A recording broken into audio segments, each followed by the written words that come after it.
Sobat Maestro, sesaat lagi kita akan bersama-sama mengikuti program Hidup Sehat Pilihan Kita.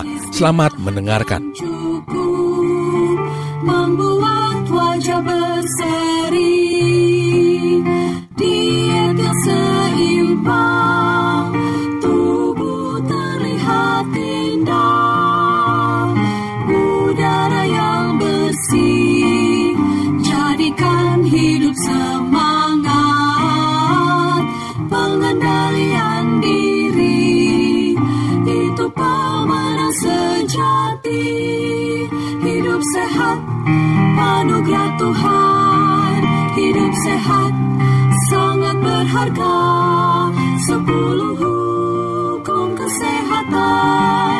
Hidup sehat. Satu studi mendapatkan bahwa para wanita setengah baya yang jarang bergerak, yang memiliki risiko 50% terkena sakit saluran pernapasan, kemudian mereka mulai melakukan program berjalan setengah jam sehari, maka risikonya turun menjadi 20%. Apa yang sesungguhnya terjadi ini?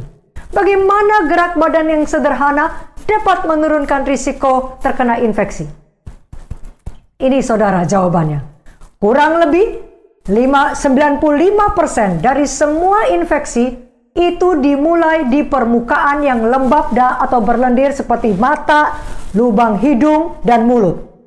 Semua permukaan ini dilindungi oleh antibodi yang namanya IgA, imunoglobulin tipe A, yang memberikan kekebalan dengan menetralisir dan mencegah virus masuk ke dalam tubuh kita. IgA di dalam air liur misalnya, itu merupakan garda pertahanan terdepan terhadap infeksi saluran pernapasan seperti radang paru-paru, pneumonia, dan influenza. Gerak badan yang moderate dapat meningkatkan level IgA ini dan menurunkan secara signifikan kemungkinan terkena gejala-gejala seperti flu. Dibandingkan dengan kelompok orang yang jarang bergerak, maka mereka yang melakukan olahraga aerobik 30 menit seharinya selama 3 kali seminggu, dilakukan selama 12 minggu, memiliki kenaikan 50% level IgA di air liur mereka dan memiliki gejala-gejala infeksi saluran pernapasan yang jauh lebih sedikit. Jadi saudara, aktivitas fisik yang teratur itu dapat memperbaiki fungsi imun kita dan menurunkan risiko terkena infeksi saluran pernapasan. Namun, olahraga yang berlebihan mempunyai efek yang sebaliknya. Jika kita yang tadinya tidak aktif kemudian menjadi aktif, risiko infeksi menurun ketika kita mulai aktif berolahraga. Tetapi pada suatu titik tertentu, olahraga dan stres yang berlebihan dapat meningkatkan risiko infeksi karena merusak fungsi imun. Hal-hal apa lagi yang dapat kita lakukan untuk dapat mencegah atau keep germs at bay? Hindari sumber-sumber makanan yang berpotensi menyebabkan keracunan makanan bagi kita.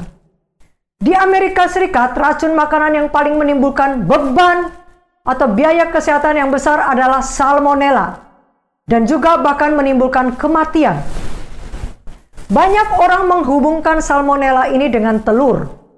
Hasil penelitian mendapatkan bahwa bakteri patogen salmonella dalam telur masih tetap hidup dengan metode memasak telur scrambled, setengah matang, bahkan juga telur mata sapi. Mungkin kita akan bertanya, bagaimana kalau omelet, telur dadar, dan French toast? Para peneliti dari Purdue University menyatakan bahwa salmonella tetap hidup juga di telur dadar, omelet, dan French toast. Bahkan juga di telur yang direbus sampai 8 menit sekalipun. Bagaimana dengan daging ayam? Itu juga adalah sumber bakteri salmonella yang paling banyak. Hal ini telah diketahui secara luas. Bahkan para industri peternakan mengatakan adalah sesuatu yang normal apabila daging ayam itu terkontaminasi dengan salmonella. Eat your own risk. Karena terlalu mahal kalau tidak jual ayam yang sudah positif salmonella. Rugi besar. Itu adalah fakta yang ada di pasar kita, saudara. Bagaimana sekarang dengan daging? Bakteri-bakteri lainnya pada daging bahkan dapat mengkontaminasi semua perkakas masak yang kita gunakan sekalipun sudah dicuci dengan air panas dan sabun. Jadi sekalipun mungkin kita tidak makan daging hewani, kita berisiko terinfeksi bakteri patogen apabila kita mengolahnya dengan perkakas-perkakas kita sendiri. Yang lainnya adalah patogen Yersinia yang ada di daging babi. Saudara sekalian, itu adalah bakteri kuman sakit penyakit yang dapat menimbulkan keracunan pada makanan manusia.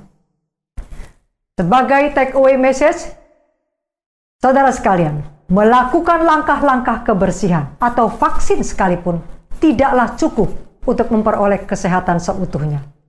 Kita dapat terpapar sakit. Kita bahkan tetap dapat terpapar sakit sekalipun kita tidak pernah kontak dengan orang lain. Begitu fungsi imun kita turun. Maka dorman virus itu akan menyerang kita dan membuat kita menjadi sakit. Keep germs at bay. Kendalikan kuman virus sakit penyakit dan jaga agar tidak menimbulkan masalah dengan menghidupkan pola hidup sehat. Sehingga kita terlindung dari berbagai kuman penyakit yang ada di udara ataupun di makanan kita. Makan lebih banyak sayur dan buah, lakukan gerak badan yang teratur, lebih banyak makan makanan nabati untuk mencegah kita keracunan makanan dengan mengurangi paparan kita pada bakteri patogen yang mematikan yang ada di daging hewani. Terima kasih, Tuhan memberkati. Sobat Maestro, Anda baru saja mendengarkan program Hidup Sehat Pilihan Kita. Terima kasih atas kebersamaan Anda. Istirahat yang cukup membuat wajah berseri, diet yang seimbang, tubuh terlihat indah, udara yang bersih, jadikan hidup semangat, pengendalian diri, itu pemenang sejati. Hidup sehat, anugerah Tuhan. Hidup sehat, sangat berharga. 10